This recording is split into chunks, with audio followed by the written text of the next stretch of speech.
Me personally, I don't fear AI. I feel like it's something that can really be utilised and work well within the industry. And I think with Monarch and compliance, it's just kind of getting the two kind of working together in harmony. But yeah, I think it'd be something we'd be really interested to explore and explore the kind of the ways how. And it is starting to kind of come up in conversations with awarding organisations. They're aware of AI and how maybe it could benefit sort of products and for them as an organisation as well. Hello and welcome to the Test Community Network. My name's Tim Burnett. Sorry about the short delay there. I hope you're all safe and well. As ever, this is an update to give you really in-depth feel as to what's going on with the assessment and testing world. As ever as well, if you want to go to the Test Community Network, you'll find on there the podcasts, the events, and a marketplace richly full of, I think I counted over 1,000 listings now of resources, companies, anything you need in relation to assessment and testing. You also, if you subscribe, you'll receive a fantastic weekly email that comes through, which summarizes all the activities that are going on, gives you some great heads up as to what's happening in terms of webinars that you might want to attend. And also last week I had my AI Superpowers for Research session, so you can access that on the Test Community Network website. I will be sharing a clip at the end so you can see a bit more about what was uncovered there. And then Tuesday this week I sat down with Amanda Danis, Liberty Munson and Leslie Thomas from Criterion, and we talked about, they're all famous psychometricians within the space. We talked about what kind of questions you should be asking at conferences in relation to AI and assessment, and what non-AI based activities should be doing. Don't ignore kind of the more general validity based conversations that you should be having at these conferences. So that was a great webinar, and you can get that on the Test Community Network if you go to that website there. So I'm just going to run through some bigger events, the kind of in-person events that are coming up over the next 4 or 5 months, really. So I'm going to run through these now rather than bringing the webinars. If you want to see the webinars, there are a lot of webinars on at the moment as people warm up to the kind of conference season. So please do check those out. So we have the Performance Testing Council. They've got their Spring Summit in March, on the 26th of March for 2 days. We have Digital Universities UK. That's the 1st to 3rd of April. You should have a look at that. I will actually be releasing over the next 3 weeks. So yeah, starting next week, I've got a 3-episode mini-series around digital assessment in universities. So please do check that out. Hope you enjoy it. Sign up is going to take place in April as well. So make sure you get yourself signed up to that. We've got the International Symposium on Digital Forensics and Security. So if you're interested in that area, then make sure you get yourself signed up and registered for that conference. It's coming up soon. Cambridge Assessment Network. We had Rosie and Simon on a few weeks ago talking about the Assessment Horizons conference that's coming up. Of course, we've got the AO Forum. That's the one that Ben's organising. That's going to take place the 30th of April. Yours truly will be presenting there. We have eLearning Africa. If you're interested in kind of expanding it into Africa, you want to kind of check out what's happening in that space, then that's happening in May. Schools and Academies Show in the UK, that's taking place in May. We have the Fab Futures Conference. That's taking place on the 20th of May. I can't make that one, unfortunately. We've got the EAL, Association of Language Testing and Assessment in Salzburg, if you want to go there. And then finally, happening in June, we have the International E-Assessment Conference and Awards, which is a highly recommended event that you should check out. So I'm going to go into my conversation now with Ben, and we're talking about the AO Forum, talking about the conference, and we're talking about his kind of the trends that he's seeing within the assessment space. So here's me in conversation with Ben. Great to see you. Are you well? I'm good, thank you, Tim. How are you? I'm good. I'm very good, thank you. You've got an amazing event coming up soon. Do you want to tell us a bit more about it? Sure, I'd love to. Yes, we've got our annual AO Forum coming up on the 30th of April in central London. We've run the event for quite a few years now, and it's just an opportunity to bring people together from the awarding organisation world, hear from some of the regulators, hear from people at different awarding organisations, and yeah, just have a really good day, network and chat and catch up, and hopefully learn a little bit about what's going on in the world. So what kind of people turn up to your conference? It's the AO Forum, isn't it? And it's the 30th Yes. of April. Yeah, that's it. Yes, AO Forum, and I have been graced with the title of the chairman over the past few years. We get a mixture of people really.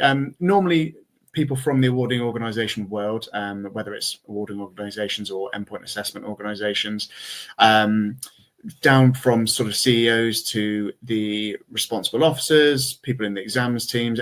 I think there's probably positives to different people coming from across the organisations, really.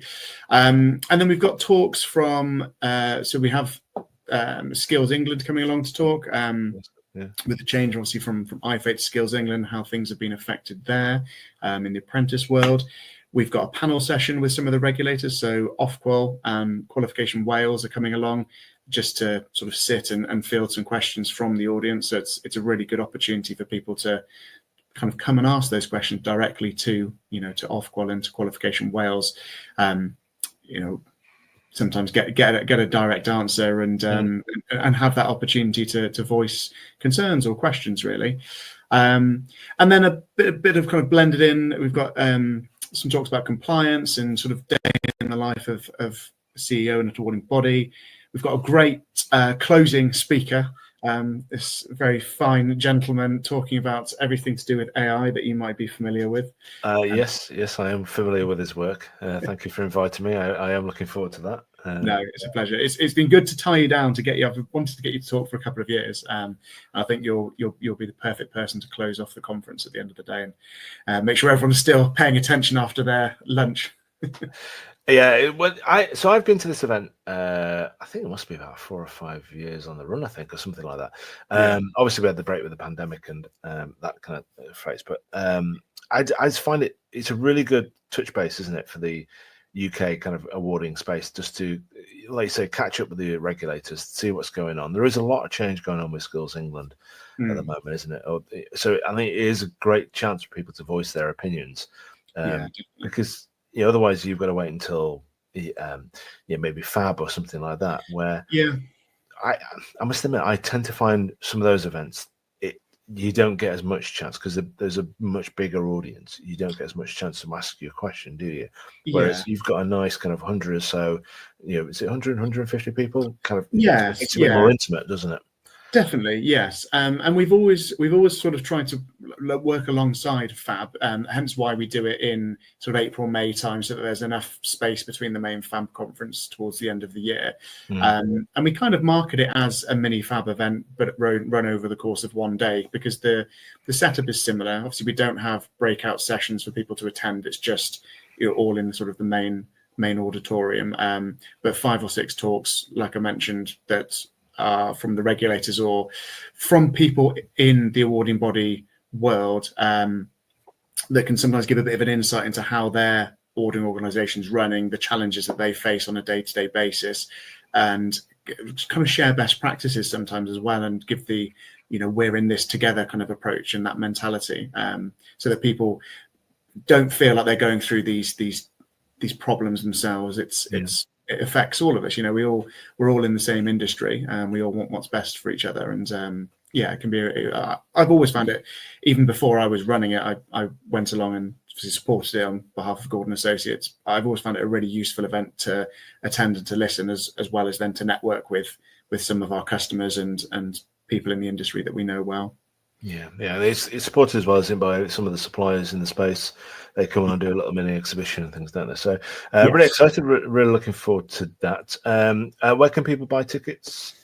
So they can go to the awarding organisation website, which is awardingorganisation.com, and I'm sure most people in the awarding body world would have had an email from Rod, one of our directors, who will be sort of marketing it. But we normally have a really good following. 100 to 150 delegates normally attend.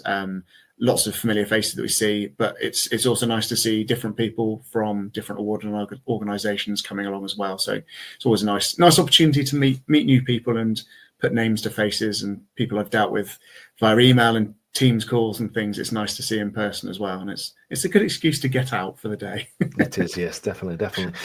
So anyone who doesn't know anything about Gordon Associates, you want to give us a very quick rundown as to what you do, what it is you provide, and then I'd kind of like to explore some of the trends you're seeing as well. So yeah, give us that kind of update, and then I'll give you my elevator pitch of what we do.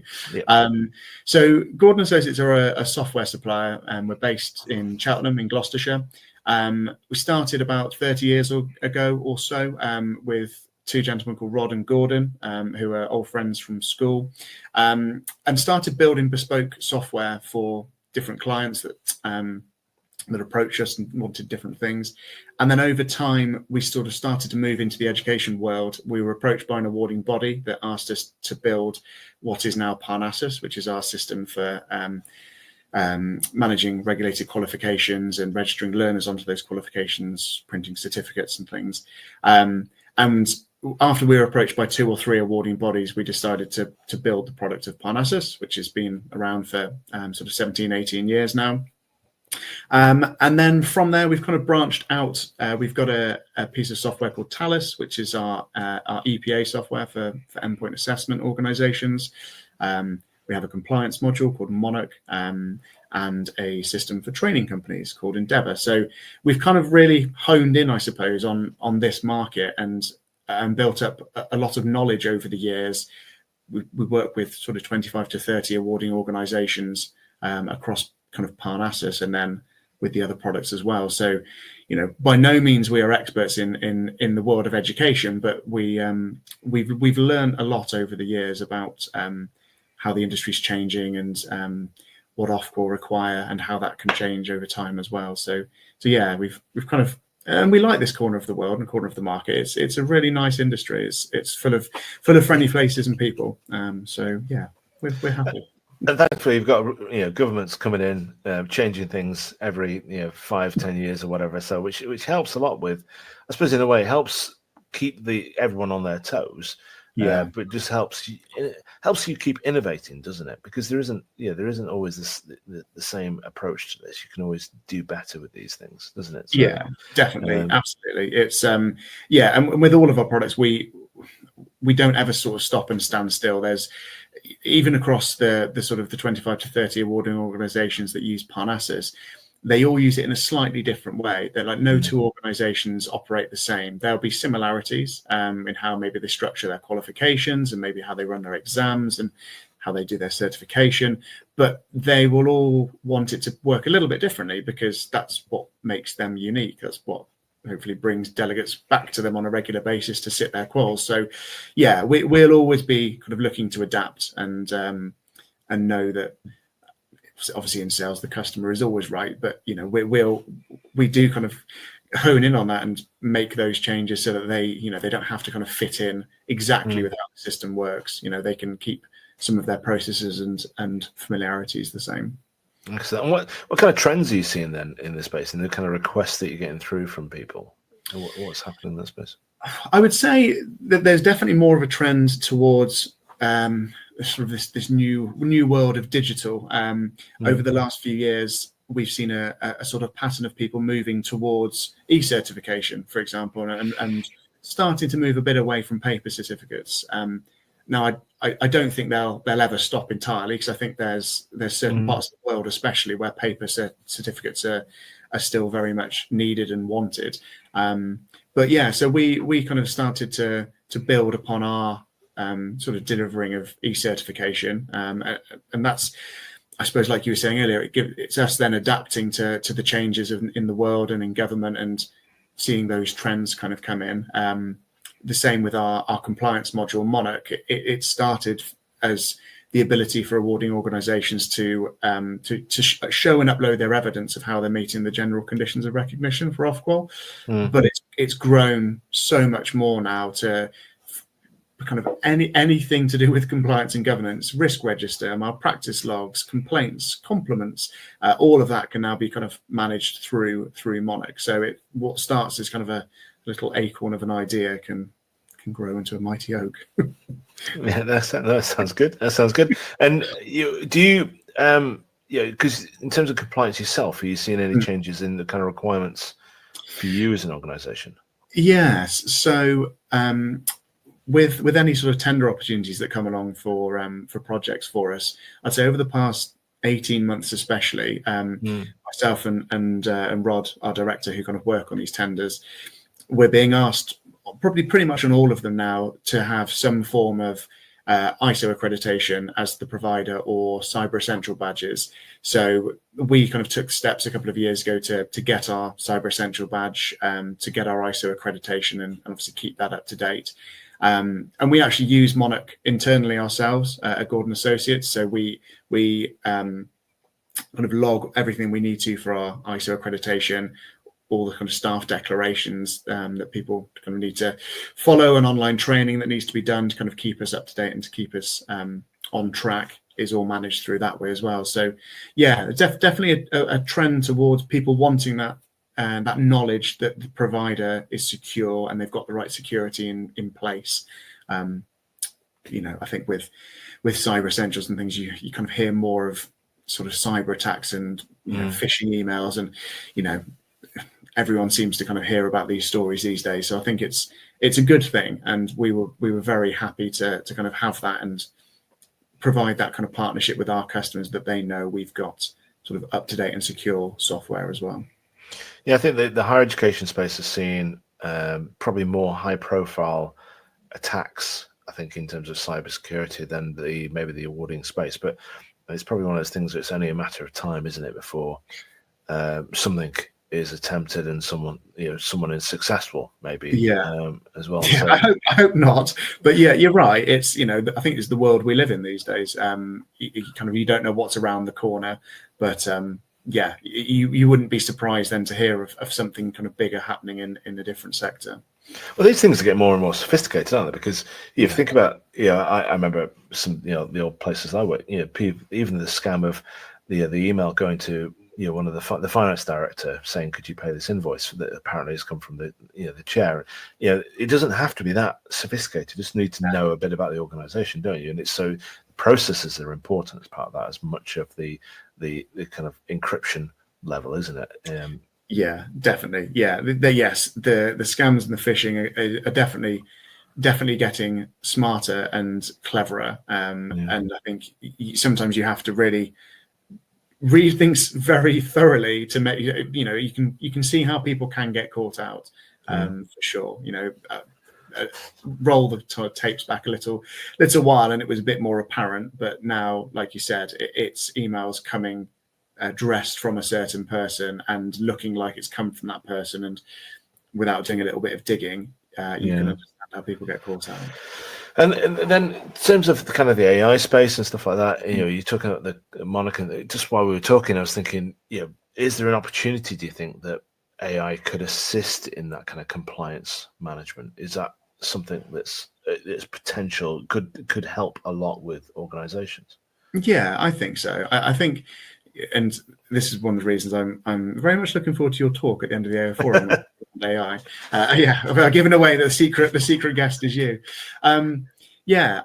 Me personally, I don't fear AI. I feel like it's something that can really be utilized and work well within the industry. And I think with Monarch and compliance, it's just kind of getting the two kind of working together in harmony. But yeah, I think it'd be something we'd be really interested to explore, and explore the kind of the ways how, and it is starting to kind of come up in conversations with awarding organizations. They're aware of AI and how maybe it could benefit sort of products and for them as an organization as well. Yeah, because I think a lot of people, especially in the assessment space, the first question is, okay, so how can we use this for assessment? Can we use it for generating multiple choice items and those kind of things? But I think there's so much. That's almost like 5% of the tip of the potential. The 95% is the back office and working with organizations like yourself to kind of innovate in there. So exciting times, and I'm looking forward to the event. Looking forward to it. So that's the 30th of April in London. AO Forum, and what I'll do is I'll put the link in the show notes so people can link on that if they want to book and see the program and find out more details. Well, thank you very much, Ben. It's great having you on the show, and I look forward to seeing you in London very soon. Yeah, it's always a pleasure. Thank you very much for the invite, and look forward to seeing you soon. Cheers, Ben. Take care. Thank you, Tim. Bye-bye. Excellent. Thank you for that, Ben.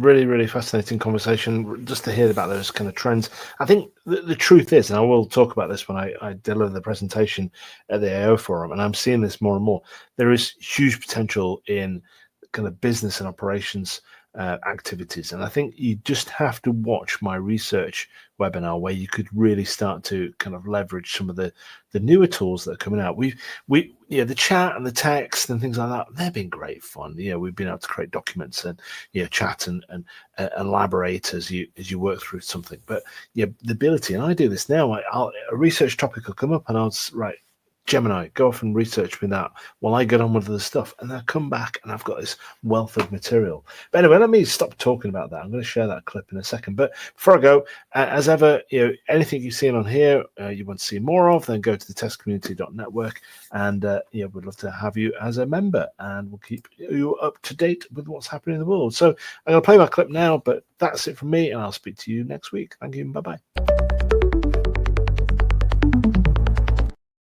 Hi, Tim Burnett here. Hope you're all safe and well. I just want to give you a quick update on the webinar that I ran today, looking at research superpowers using AI. If you want to watch the full webinar, then you can do so. I'm just going to give you a very quick taster as to what we went through. So first of all, let's have a look. So I just introduced myself. So Tim Burnett, this is all the work that I do and what I get involved in. Please feel free to connect. It'd be great. We had a look at some of the models that are available out there, some which have good features, some which have bad features, some which are good for some things, some which are good for other things. We also looked at the OpenAI 5 steps towards artificial general intelligence. So this is a kind of map and plan that they looked at on where this research activity sits within that kind of dream. We looked at very briefly at the artificial general intelligence, where we are with that in terms of artificial superintelligence as well, and just kind of understanding where AI is in terms of understanding the physical world. Because it's largely a text-based item. It's getting more multimodal, but it does need to understand the physical world in more detail. We then kind of unpacked the important parts of this kind of deep research part. So we looked at reasoning, what that means, and AI agents, and what that means to the research space.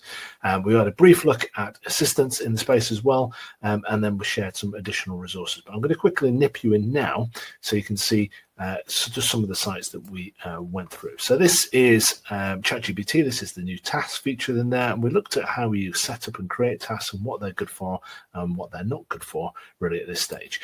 We also looked at Gemini. Gemini is available. It's about £20, I think it is, a month. I should know I'm paying for it. And looked at their deep research tool within there, which is very good. And I'll look at, we kind of talked about which ones are the better ones and which ones are not. We also looked at Perplexity, which is a good one. It's a free one. I talked about how you access that, and Grok and what the potential is with the Grok new deep search feature in there. We then also looked at the new, new access really for Plus users to the OpenAI's ChatGPT deep research, which is the really, really powerful one. And we looked at what it's good at there and what it's kind of bad at. We also then looked at how we take that research information we've got, how you put that into something like Notebook.LM, which is a fantastic tool if you're not using it for just anything really, to be honest. For your ironing, it's an awesome tool, and the audio overview piece is amazing. But we also did have a quick nip in and look at a slightly alternative way of doing that. We're creating a podcast through 11 Labs as well, which is an awesome tool. Then we took it up again, and we looked at how you're going to use Zapier alongside OpenAI's models to start doing more consolidation of your research activity. For instance, such as taking structured data, for instance, an RSS feed, and feeding that into a large language model and then presenting it into a table, so a structured way, so laying it out and assigning it to people according to what it is. We then took that even a step further. We looked at the new agent feature within OpenAI and how you can build agents really, really simply. You can do this for free, and I kind of talk you through that a little bit, and how you can create these agents that will go off and do daily tasks for you and gather that information and put it into structured databases, so into the same kind of structured field. So here we've got a mix of both unstructured and structured information coming into one central pot, which is awesome. Then we looked at a new little feature I've been working on for the Community.Network, which is a research feature that you can embed in it and use it to then research the deep information within the Test Community Network, or the podcasts, or the papers, or the articles, or the marketplace, or the products. There are 400 or so companies out there. So you could use this as a tool for helping you navigate that space, and how that is presented through, and how I am kind of structuring that. You can even, we took a kind of look under the hood as to how these agent tools are just, what they do is they create their own code, they create their own structure, their own inquiry based on what you're wishing to do, and takes the steps through that you want to take. So that was a bit of a whistle-stop tour. As ever, if you want any more information and watch the full webinar, I would strongly recommend it. Go to the Test Community Network website to do that. But yeah, any kind of more information, just feel free to connect and give me a shout out. But thank you very much, and speak to you soon. Thanks, bye.